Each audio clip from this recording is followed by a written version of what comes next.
கமல்ஹாசனோட நீங்க நடிச்ச முதல் படம் சிம்லா ஸ்பெஷல் தானா? அதுக்கப்புறம் தான் தூங்காதே தம்பி ஆமா. தூங்காதே எல்லாம். ம். அவரும் ரொம்ப நல்ல டைப். ம். பழகுறதுக்கு நம்மட்ட பழகும்போது ரொம்ப மரியாதை. அதெல்லாம் வந்து மறக்க முடியாது. சிம்லால நான் நார்மல் ஷூ போட்டு போயிருந்தேன். இந்த ஷூலாம் போடக்கூடாதுன்னு சொல்லிட்டு ஏன்னா, ம்.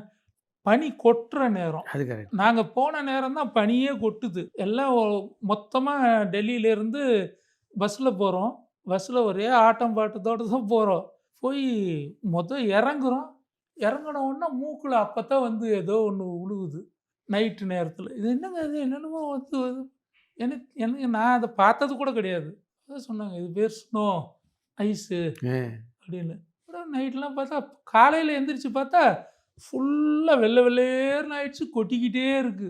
புது அனுபவமா இருந்துச்சு. அப்புறம் அவர் உடனே, இந்த ஷூ எல்லாம் இங்க போடக்கூடாதுன்னு சொல்லிட்டு, அவருடைய மேனேஜர விட்டு, எனக்கு வந்து வேற ஒரு நல்ல ஷூ ஒண்ணு வாங்கி ம். குடுங்க ம். அப்படின்ட்டு, என் சைஸு ஷூவும் கிடைக்கல. நாங்களும் போய் சுத்தி, சுத்தி, சுத்தி, சுத்தி எங்கேயோ ஒண்ணு கிடைச்சிச்சு. ம். அப்புறம் வாங்கிட்டு வந்து அதுமெல்லாம் மறக்க முடியாது. அடுத்த ஆர்டிஸ்ட் மேல கேர் பண்றதெல்லாம் ரொம்ப அது சந்தோஷமான ஒரு எம்ஜிஆர் கட்சி தொடங்கின உடனேவே அவருடைய கட்சியில இணைச்சுக்கிட்டீங்களா அவங்கள?